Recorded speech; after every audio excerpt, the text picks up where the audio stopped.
याद रखो, ध्यान जहां जाता है जीवन वैसा ही बन जाता है। अगर ध्यान फूल पर है तो तुम्हारे भीतर खुशबू आएगी। अगर ध्यान कांटे पर है तो तुम्हारे भीतर चुभन पैदा होगी। अगर ध्यान रोशनी पर है तो भीतर उजाला होगा। अगर ध्यान अंधकार पर है तो भीतर अंधेरा भर जाएगा। ये तुम्हारे ऊपर है कि तुम किस ओर देख रहे हो। जरा एक उदाहरण सोचो। दो आदमी बाजार से गुजर रहे हैं। एक की नजर सड़क पर गिरे कूड़े पर है। वो कहता है, देखो कैसी गंदी सड़क है, कितना बदबूदार शहर है। दूसरे की नजर सड़क के किनारे खिले फूल पर है। वो कहता है, वाह कितनी सुंदर खुशबू है, कितनी प्यारी धूप है। दोनों एक ही जगह से गुजरे, लेकिन दोनों की जिंदगी का अनुभव बिल्कुल अलग रहा। फर्क किसमें था? सिर्फ ध्यान में।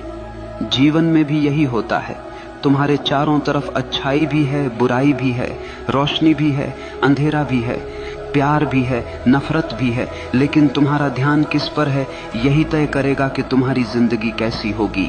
अगर तुम बार बार उन्हीं लोगों की बुराई पर ध्यान लगाओगे जिन्होंने तुम्हें चोट पहुंचाई है, तो तुम धीरे धीरे उनके जैसे बन जाओगे। लेकिन अगर तुम अपना ध्यान अपने सपनों पर लगाओगे, अपनी आत्मा की भलाई पर लगाओगे, तो धीरे धीरे तुम्हारे भीतर से शक्ति फूटने लगेगी।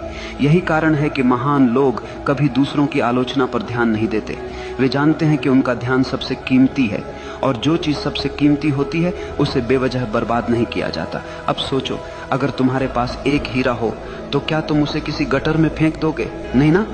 तो फिर अपना ध्यान जो हीरे से भी कीमती है, क्यों तुम दूसरों की गंदगी में फेंक देते हो?